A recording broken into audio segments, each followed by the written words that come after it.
Naharang sa Manila International Container Port ang mahigit 100 kilo ng shabu na galing sa Amerika.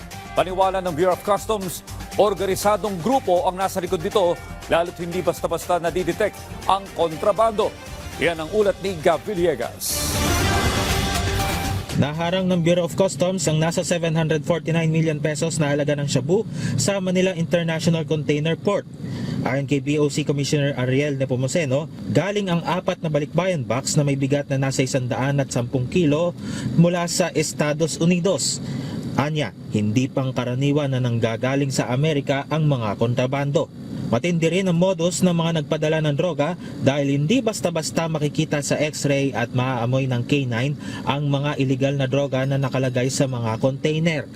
Sa kasalukuyan, umaasa ang BOC sa mga natatanggap na intelligence report para maharang ang mga pumapasok na mga kontrabando.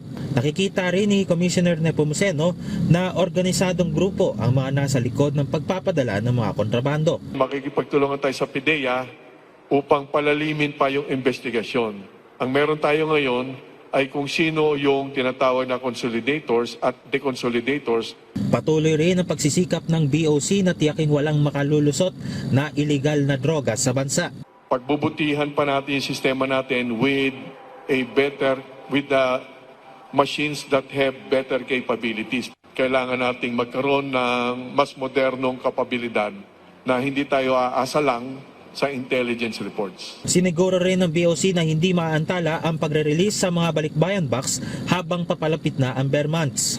Rest assured na yung pong i-examine nating container is mabilis po nating may examine at makakalabas. Yung pong mga remaining or mga nakapending support, meron na po tayong sistemang ginawa dyan na kapag kaya is for verification lamang sa warehouse na po ng deconsolidator ginagawa, hindi na po dito. Kasi very challenging po dito sa terminal dahil sa dami po ng containers na dumarating. Ito turn over ang mga kontrabando sa Philippine Drug Enforcement Agency para sa malalim pang investigasyon.